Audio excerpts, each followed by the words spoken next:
لیکن میں اسلام کو نہیں چھوڑوں گا۔ لہٰذا ان کی والدہ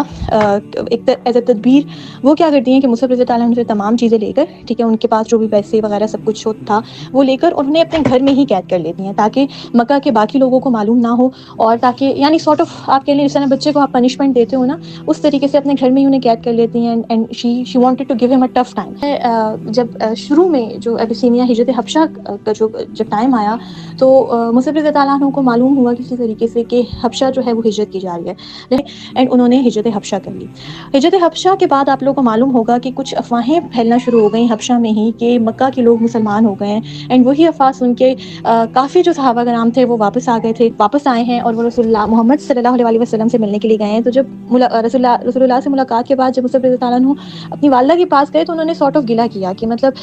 کیا یہ بات سچ ہے کہ تم یعنی مجھ سے ملنے سے پہلے تم محمد کے پاس گئے ہو اور تم اس سے ملے، یعنی تم اس سے اب تم زیادہ محبت کرنے لگے ہو صلی اللہ علیہ وسلم۔ تو مصعب رضی اللہ عنہ ایک بہت خوبصورت بات فرماتے ہیں، اور وہ بڑے پیار سے اپنی والدہ کو کہتے ہیں کہ یا امی، آپ وہ تھیں کہ جنہوں نے مجھے اپنے پیٹ میں پال کے جو مجھے اس دنیا میں لائیں، لیکن محمد صلی اللہ علیہ وسلم وہ ہیں جن کو اللہ تعالیٰ نے ذریعہ بنایا مجھے ظلمات سے نکال کر نور کی طرف لے جانے کا اور جنت کا راستہ دکھایا، لہٰذا مجھے محمد صلی اللہ علیہ وسلم اب آپ سے بھی زیادہ محبوب ہیں۔ سبحان اللہ، مطلب آپ سوچیں تھوڑی دیر کے لیے، امیجن، مطلب یہ کہنا یہ سننا بہت آسان ہے، لیکن آپ اسی وقت مصعب رضی اللہ عنہ کے پاس جتنے بھی پیسے تھے، انہوں نے جو کپڑے پہنے تھے وہ کپڑے، ان کی ویلتھ، ان کے جتنے بھی ان کے درہم دینار تھے، ان کی جتنی بھی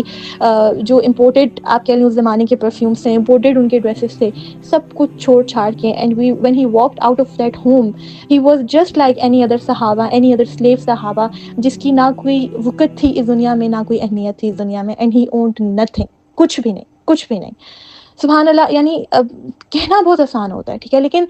جب آپ دیکھیں ہمارا کمنگ ٹو اللہ مومنٹ کیا ہوتا ہے، ہمارا کمنگ ٹو اللہ مومنٹ تب ہوتا ہے جب ہم ہارٹ بروکن ہوتے ہیں، جب ہمارے کوئی خواب ٹوٹ جاتے ہیں، جب ہمارا کوئی ڈریم پورا نہیں ہوتا، جب ہمیں کوئی چھوڑ کر چلا جاتا ہے، ہمارا کمنگ ٹو اللہ مومنٹ وہ ہوتا ہے۔ حضرت مصعب کا coming to Allah moment was when he had ایوری تھنگ، جب وہ ایک ٹرینڈ سیٹر تھے، جب ان کے پاس اس دنیا کی تمام لگژریز تھی، اور لیکن جب ان کو پتہ چلا کہ یہ حق ہے اور یہ جو دین ہے، یہ جو اللہ کا کلام ہے، یہ جو رسول اللہ جو بات کہہ رہے ہیں یہ صحیح ہے، انہوں نے اس دنیا کی تمام چیزوں کو لات ماری اور انہوں نے صرف اللہ سبحانہ و تعالیٰ کے سامنے کمٹ یہ ہے کہ ایمان کی طاقت کتنی